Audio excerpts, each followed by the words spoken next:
अस्सलाम वालेकुम। मेरा नाम है एडवोकेट अली हैदर नकवी और आप देख रहे हैं मेरा ऑफिशियल यूट्यूब चैनल।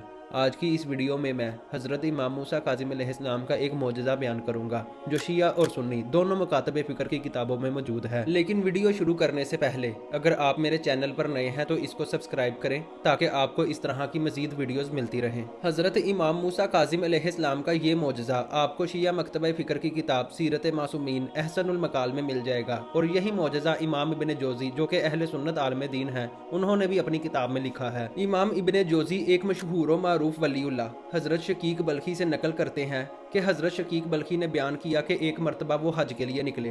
रास्ते में उनके काफिले ने कासिया में पड़ाव किया। शकीक बल्खी कहते हैं कि वहाँ बहुत ज़्यादा लोग मौजूद थे और सब ने खूबसूरत कपड़े पहने हुए थे। इसी दौरान अचानक मेरी नज़र एक खूबसूरत चेहरे वाले नौजवान पर पड़ी जिसने कपड़ों के ऊपर ऊनी लिबास और पैरों में चप्पल पहन रखी थी। वो नौजवान तन्हा बैठा हुआ था। मैंने गुमान किया कि शायद इसका तल्लक सूफिया की जमात से है और ये दौरान सफ़र लोगों पर बोझ बनना चाहता है। इसी वजह से मैंने इरादा किया कि मैं इसको जाकर डांटता हूँ। जैसे ही मैं उसके पास गया तो उसने कहा, ए शकीक, बहुत से गुमानों से दूर रहा करो, बेशक बाज गुमान गुनाह होते हैं। शकीक बल्खी कहते हैं कि ये कहने के बाद वो नौजवान वहाँ से चला गया।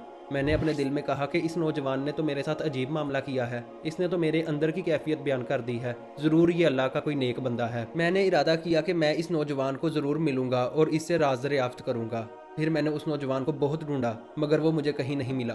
अब हमारा काफिला कादसिया से रवाना हुआ। आगे जाकर एक मुकाम पर दोबारा हमारे काफिले ने पड़ाव किया। वहां पर मैंने उसी नौजवान को नमाज अदा करते हुए देखा। नमाज अदा करते हुए उसकी कैफियत ये थी कि उसका जिस्म लरज रहा था और आंखों से आंसू बह रहे थे। शकीक बल्खी बयान करते हैं कि जैसे ही मैंने इस नौजवान को देखा तो फौरन कहा कि यही मेरा साथी है, मुझे इसी की तलाश थी। मैं उसकी नमाज खत्म होने का इंतजार करने लगा ताकि फिर उससे राज दरियाफ्त करूं। जैसे ही नौजवान की नमाज खत्म हुई तो मैं उसकी तरफ मुतवज्जा हुआ। उस नौजवान ने मुझसे कहा, ए शकीक, ये आयत पढ़ो, बेशक मैं तौबा करने वालों को माफ़ करने वाला हूँ। ये कहने के बाद वो नौजवान वहाँ से चला गया।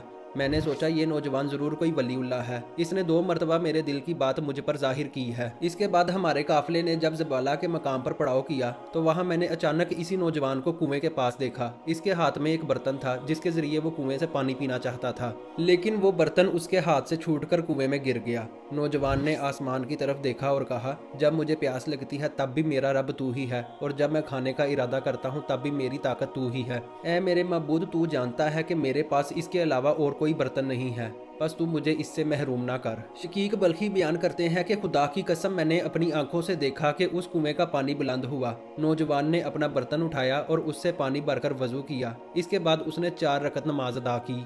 इसके बाद वो नौजवान एक मिट्टी के टेले के पास गया और वहां बैठकर बर्तन में मिट्टी भरने लगा। इसके बाद उसने बर्तन को मुंह लगाकर उसे पीना शुरू कर दिया। शकीक बल्खी बयान करते हैं कि मैं उस नौजवान के पास गया और उससे कहा कि अल्लाह ने जो नेमत आपको दी है उसमें से मुझे भी कुछ दे। उस नौजवान ने बर्तन मुझे दे दिया। जब मैंने उसको पिया तो वो शक्कर और सत्तू थे। खुदा की कसम मैंने जिंदगी में कभी भी इससे ज्यादा कोई लजीज और खुशबूदार चीज नहीं पी थी। इसके बाद मैंने उस नौजवान को नहीं देखा हत्ता कि हमारा काफिला मक्का मुकरमा पहुंच गया। मक्का मुकरमा पहुंचकर अचानक एक रात को मैंने उस नौजवान को पानी की टैंकी के पास देखा। मैंने देखा कि वो नमाज अदा कर रहा है। सारी रात उसने नमाज पढ़ी, फिर फजर के बाद उसने फजर की नमाज पढ़ी और तस्बीह की। तस्बीह करने के बाद उस नौजवान ने बैतुल्लाह का तवाफ किया। तवाफ करने के बाद वो खाना काबा से निकल गया। मैं भी नौजवान के पीछे पीछे चलने लगा। अब मैंने देखा कि नौजवान के तो बहुत ज्यादा खादिम और मालो असबाब है। लोग इसके गिर्द दायरा बनाकर खड़े हैं ताकि इसे सलाम कर सके। ये देखकर मैंने लोगों से पूछा कि ये नौजवान कौन है। लोगों ने मुझे बताया कि ये मूसा इब्ने जाफर इब्ने मोहम्मद इब्ने अली इब्ने हुसैन इब्ने अली इब्ने अबी तालिब है। ये थी मेरी आज की वीडियो। आपको ये वीडियो कैसी लगी है कमेंट करके ज़रूर बताएं। अगर आपको ये वीडियो पसंद आई है तो इसको लाइक करें और दूसरों के साथ शेयर करें। शुक्रिया। अल्लाह हाफिज़।